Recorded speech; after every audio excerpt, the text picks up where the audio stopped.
Bismillah, Alhamdulillah, As-salatu was-salamu ala Rasulillah, Assalamu alaikum wa rahmatullahi wa barakatuhu.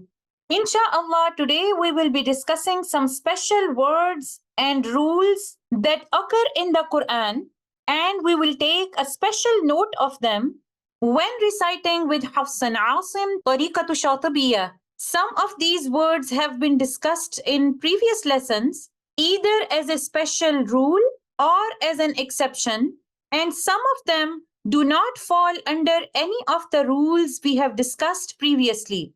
For the words discussed in earlier lessons, you will find the link in each slide to the relevant topic where that word has been discussed in detail.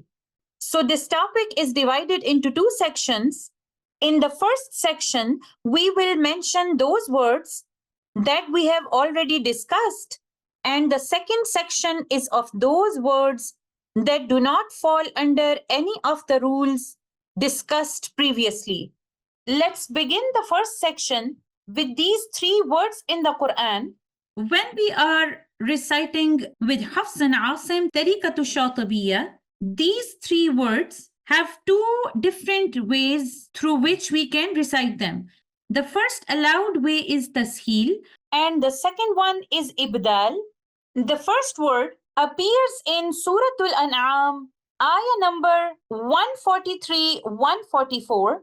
With tasheel, we will recite it like this. الذكرين. With ibdal, we will recite it like this. الذكرين. The next word appears in Surah Yunus, ayah number 59, and also in Surah Namal, ayah number 59. With tasheel, we will recite it like this. Allah. And with ibdal, we will recite it like this. Allah. And this word appears in Surah Yunus, ayah number 51 and 91. And with tasheel, we will recite it like this. Al-an. And with ibdal, we will recite it like this. Al-an. And for the details, the links are available in the slides. Here we have another special rule. In Surah Al-A'raf, ayah number 176, we have the rule of idgham mutajanisan between the words yalhath and dhalika, and when continuing in one breath without stopping at this sign, letter tha will merge into letter dhal, and we will say like this. يَلْهَذْ ذَلِكَ. In Surah Hud, ayah number 42, again here we will apply the rule of idgham mutajanisan, and upon continuing the recitation from the first word to the second word, we will recite it like this. يَرْكَمْ مَعَنَا. Letter ba will merge completely into meme, and there will be no sound of letter ba. And you will find the details of idgham mutajanisan in the links attached in the slides. In our way of Hafs, when we continue our recitation in Surah Yasin from ayah number 1 to ayah number 2, or in Surah Al-Qalam, the noon sakina in huruful muqatta'at is read with idhar, clarity, and there is no idgham, although we see the conditions of idgham in huruful muqatta'at where the noon sakina is followed by letter waw. But when we continue to recite in Surah Yasin from ayah number 1 to ayah number 2, or in Surah Al-Qalam without stopping at the sign, we will recite the noon sakina in huruful muqatta'at with idhar. The first one like this. Yasin wal Qur'anil Hakim. And this one like this. Noon wal qalami wa ma yasturun. And there will be no idgham in both of these places in Hafs and Aasim Tariqatu Shatibiyyah. And you can refer to the links below for the details.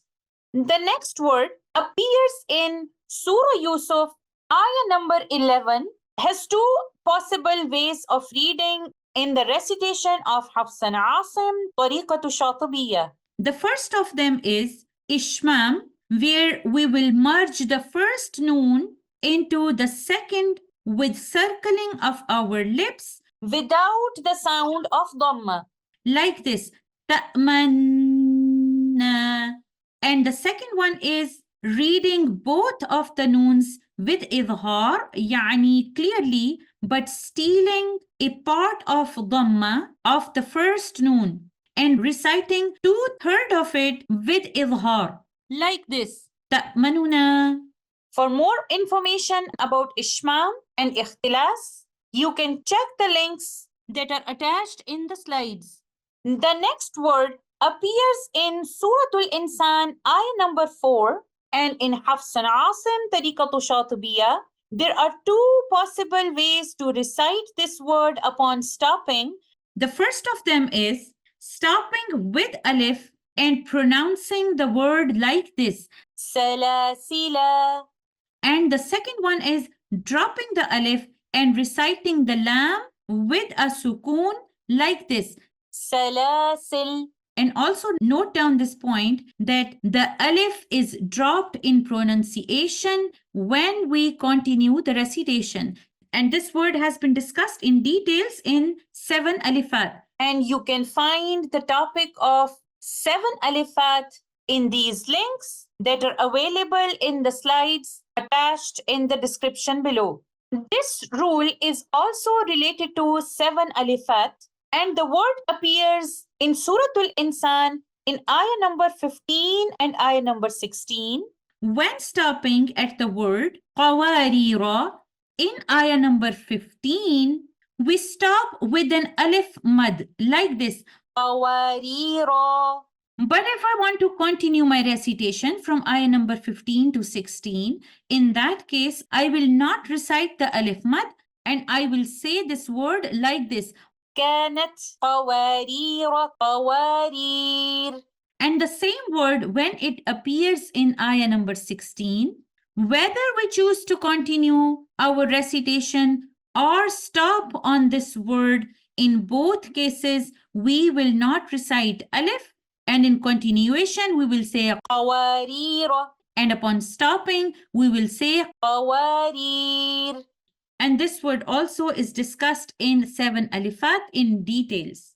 In these two ayat of Suratul Haqqah, ayah number 28 and 29, we have 3 possible ways to recite. First of them is, if we choose to continue our recitation from ayah number 28 to 29, then we merge letter ha of the word maliya into letter ha of the word halaka.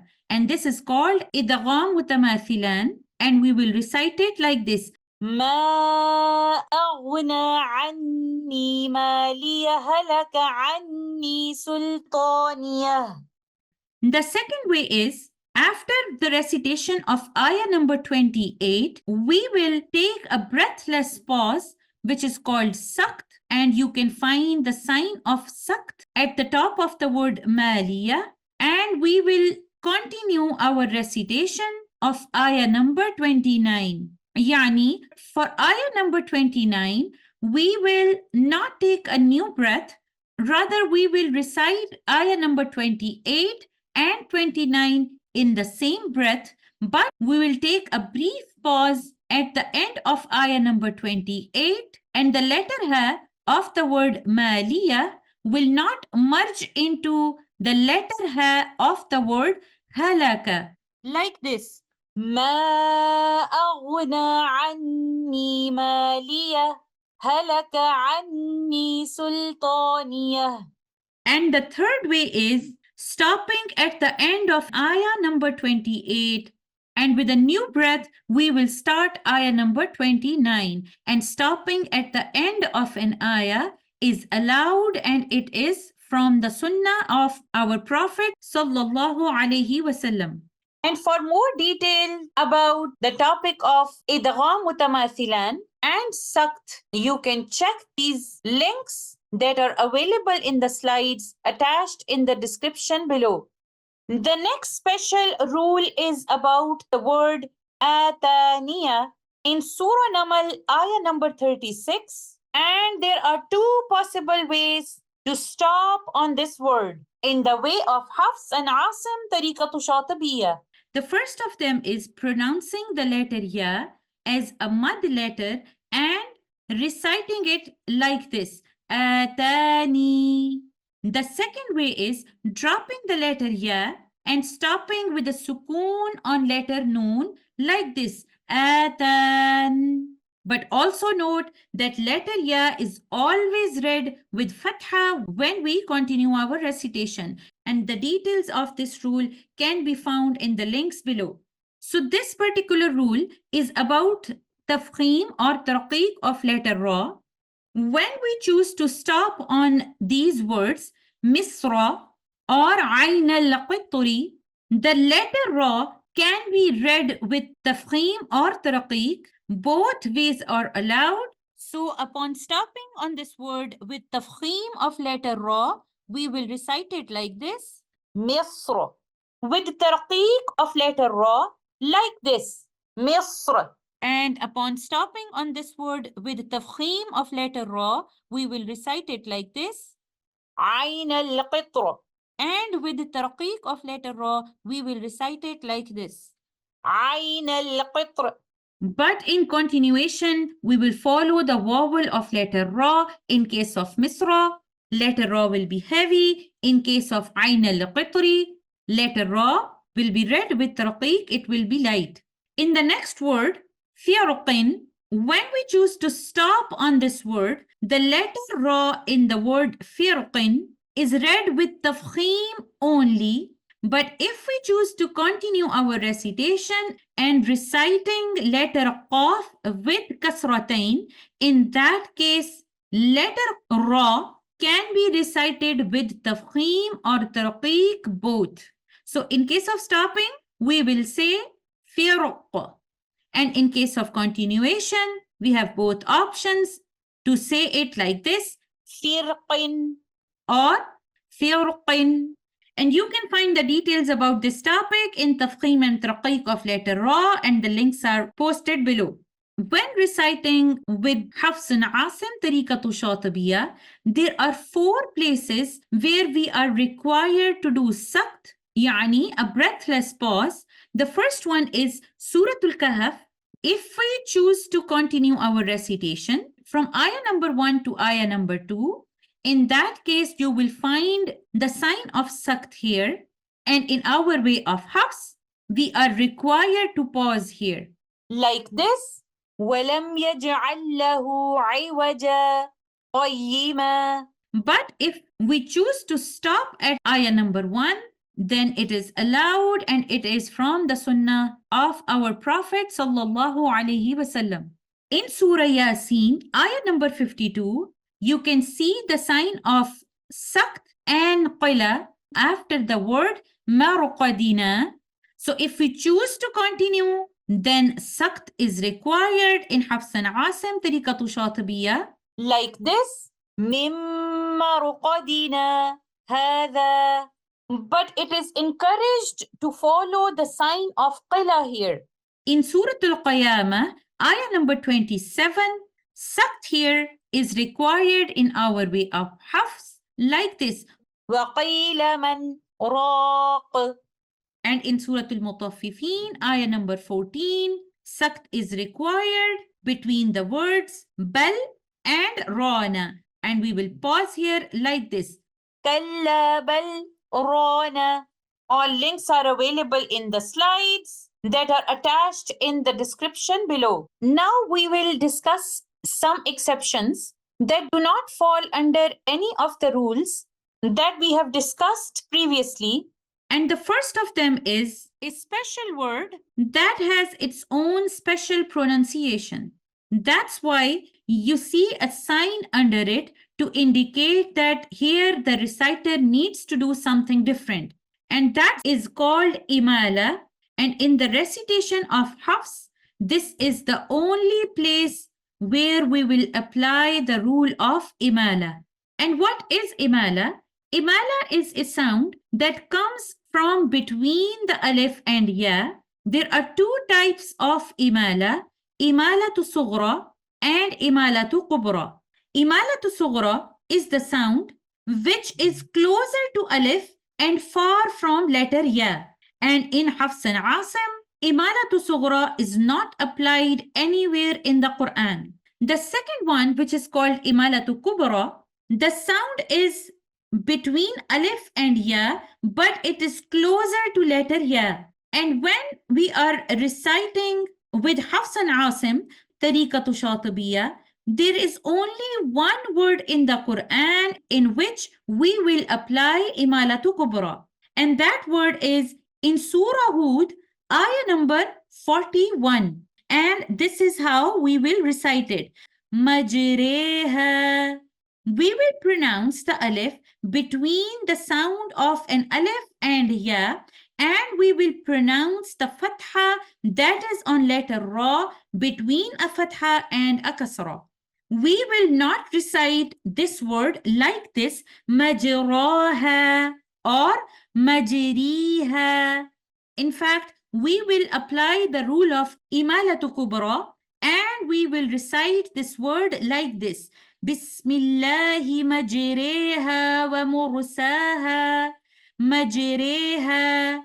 And this is the only place where we will apply the rule of imala when reciting with Hafs and Aasim tariqatu Shatibiya. This one is about the rule of Tashilul Hamza, and the word appears in Surah Fussilat, ayah number 44. And the word is A'jamiyun.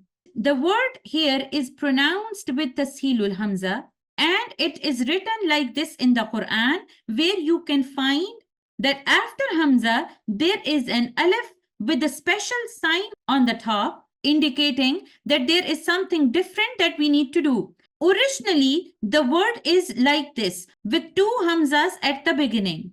But in the Mus'haf, it is written like this, one Hamza and then an alif. So the second Hamza, which is written as an alif, will be pronounced with Tashilul Hamza, or a sound between Hamza and alif. The first Hamza we will show clearly, but the second Hamza will be read with Tashil or with ease, a sound between Hamza and alif. And this is how we will recite it. A'jamiyun. The rule of Tashilul Hamza can also be applied in the words that we have discussed in the beginning in our first slide, but in those three words, Tashilul Hamza is an option because we can also apply the rule of Ibdal in those three words. But in this particular word, we have no other option but to recite the word with Tashilul Hamza, like this. A'jamiyun. The next word appears in Surah Rum, ayah number 54. The word Da'af is repeated 3 times in the ayah. And in this particular ayah, we have the option to say letter Dad with a Dhamma or with a Fatha. As you can see here in the ayah, the word Da'af is repeated 3 times in the ayah. We have the option to say letter Dad of the word Da'af with a Fatha or with a Dhamma. But one thing we need to remember, that we must read either all of them with a Fatha or all of them with a Dhamma. So if we start the first one with a Fatha, then we must give remaining 2 with a Fatha. And if we start the first one with a Dhamma, then the remaining 2 will also be recited with a Dhamma. And this last rule is related to the tiny scene written on top of letter Sad or below letter Sad in the Quran. So in these ayat, Suratul Baqarah or Suratul Araf, we must pronounce letter Sin instead of letter Sad in the recitation of Hafs and Aasim tariqatu Shatibiya. So we will recite these words like this. وَيَبْسُطُ or بَسْطُهُ. And in ayah number 37 of Surah Tur, in our way of Hafs, Both of the options are allowed, whether to recite this word with the sad or with the sin, like this, al-musaytirun or al-musaytirun. Both of them are allowed. But in Surah Al-Ghashiyah, ayah number 22, the word be musaytir is read with sad only in our way of recitation. Alhamdulillah, this is our last class and completion of our Tajweed course. Alhamdulillah alladhi hadana lihada wa ma kunna linahtadiya lawla an hadana Allah. All the praise and thanks be to Allah subhanahu wa ta'ala who has guided us to this, and never could we have found guidance had it not been for the guidance of Allah. Alhamdulillah alladhi bi ni'matihi tatimmus salihat. All praise and thanks are only for Allah subhanahu wa ta'ala, with whose blessings all good works come to completion. Alhamdulillahi hamdan kathiran tayyiban mubarakan fih. Any khair or good that has reached you through this course, it is from the blessings of Allah subhanahu wa ta'ala. And if there is anything that I have missed or made a mistake, I ask Allah subhanahu wa ta'ala to forgive me for that. May Allah subhanahu wa ta'ala help us not only to read the Quran to the best of our ability, but also help us to understand and act upon it. We humbly ask Him subhanahu wa ta'ala to accept this effort and make this knowledge a sadaqah jariyah for all of us. We ask Him subhanahu wa ta'ala to make this knowledge a reason for all of us to enter in Jannatul Firdausul A'la. Ameen Ya Rab. ربنا تقبل منا إنك أنت السميع العليم وتب علينا إنك أنت التواب الرحيم. جزاكم الله خيرا. السلام عليكم ورحمة الله وبركاته.